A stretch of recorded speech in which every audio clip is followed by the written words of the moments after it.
So friends, as we continue to pour through this remarkable narrative, this brief that was just filed by Special Counsel Jack Smith detailing the crimes of Donald Trump and his co-conspirators, I have an ask. Please just read pages 3 through 85 to see for yourself. Not that you need convincing, but you will see what a lawless, callous, and dangerous man Donald Trump really is. Let's talk about that, because justice matters.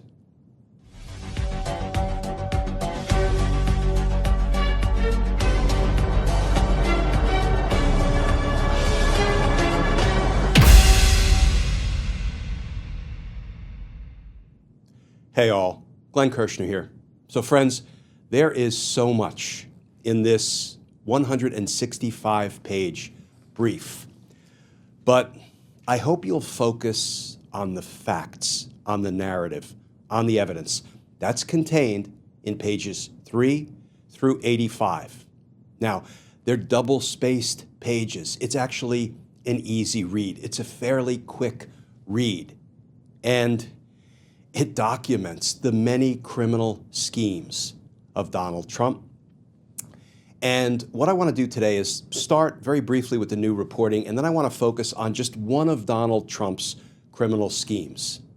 His efforts, ultimately his failing efforts, to get Vice President Mike Pence to break the law, to commit crimes to try to keep him, Trump, in power.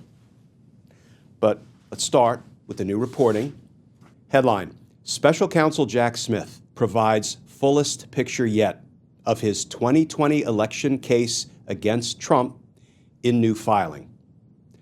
And that article begins, federal prosecutors laid out their most extensive case to date against former President Donald Trump for his efforts to overturn the 2020 election in a sweeping legal brief that was unsealed Wednesday by a federal judge who is weighing the explosive criminal charges against him. The 165-page document, which lands weeks before an election in which Trump is taking another shot at the White House, offers new detail about Special Counsel Jack Smith's investigation into the former president's efforts to lean on state officials and paint a narrative of widespread fraud that prosecutors say Trump knew was untrue. It includes new details of Trump's frayed relationship with former Vice President Mike Pence, FBI evidence of Trump's phone usage on January 6, 2021, when rioters overtook the U.S. Capitol, and conversations with family members and others where the then president was fighting his loss to Joe Biden.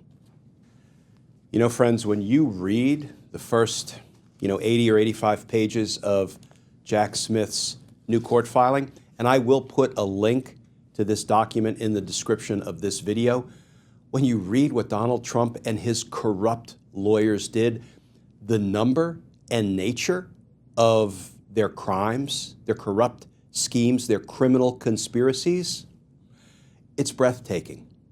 There are at least 5 corrupt schemes. 1, Donald Trump had his dirty lawyers file more than 60 baseless lawsuits, right? Not supported by facts, not supported by law, not just frivolous, but bad faith lawsuits, and each and every one, virtually every one, failed. Then, corrupt scheme number 2, the pressure campaign on state election officials, and it failed. Corrupt scheme number 3, the fake elector scheme, failed. Corrupt scheme number 4, the pressure campaign on Mike Pence, and it failed.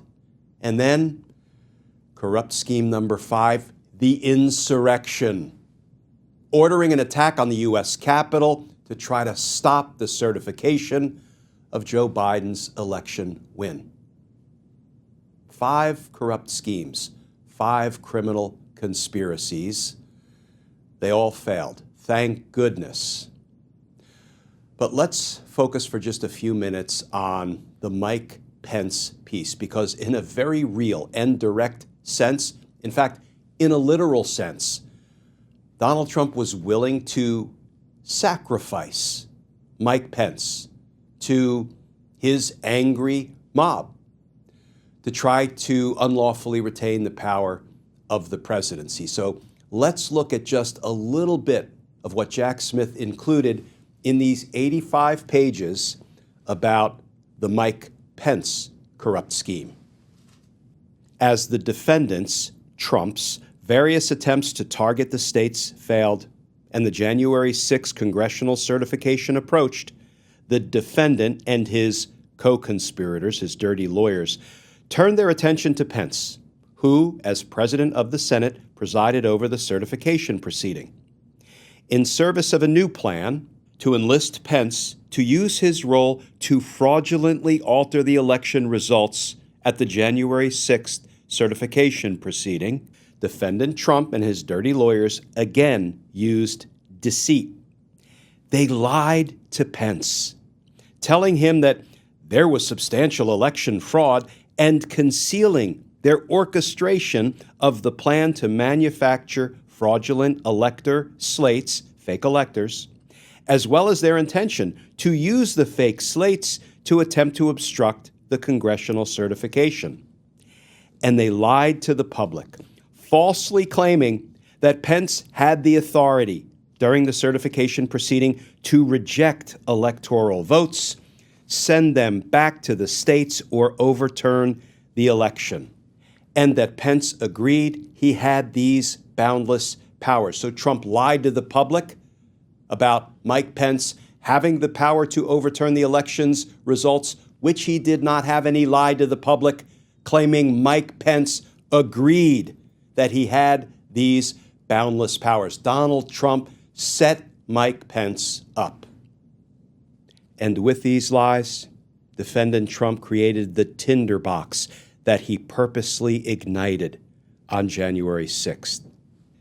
And when Mike Pence explained to Donald Trump, as he had before, that he did not believe that he had the power under the Constitution to decide which electoral votes to accept, defendant Trump told him that hundreds of thousands of people are going to hate your guts, and people are going to think you're stupid, and berated him pointedly.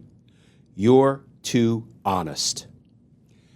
Friends, if ever a phrase, if ever a piece of evidence spoke volumes, it's when Donald Trump is trying to convince Mike Pence to violate the law and corruptly throw the election to him, and Mike Pence wouldn't do it. Donald Trump said, your problem is you're too honest. In other words, Donald Trump was announcing to the world that his plan, Donald Trump's plan, called for dishonesty. And that was the sticking point. Mike Pence was too honest. Hello, sharply incriminating evidence of criminal intent. The motion continues. Now on January 6th, at 11:15 a.m., shortly before traveling to the ellipse to speak to his supporters, the defendant, Trump, called Pence and made one last attempt to induce him to act unlawfully in the upcoming session of Congress. When Pence again refused and told Trump that he intended to make a statement to Congress before the certification proceeding, confirming that he lacked the authority to do what the defendant, Donald Trump, wanted, the defendant was incensed. He decided to reinsert into his campaign speech at the ellipse remarks targeting Pence for his refusal to misuse his role in the certification. And Trump set into motion the last plan in furtherance of his conspiracies. If Pence would not do as he asked, then Trump needed to find another way to prevent the certification of Biden as president. So on January 6th, the defendant sent to the Capitol a crowd of angry supporters whom Trump had called to the city. and inundated them with false claims of outcome-determinative election fraud to induce Pence not to certify the legitimate electoral votes and to obstruct the certification. And friends, you know the rest of the story.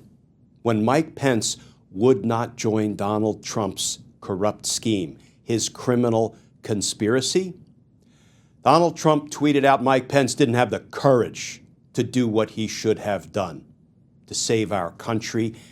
And Donald Trump's angry mob broke out in chants of hang Mike Pence.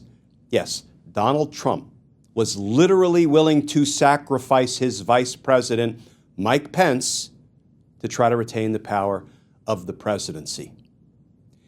And here's a little postscript, friends.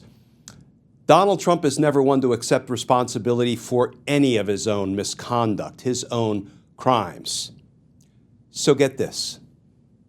On March 13th, 2023, Trump said, quote, had Mike Pence sent the votes back to the legislatures, they wouldn't have had a problem with January 6th. So in many ways, you can blame him, Mike Pence, for January 6th.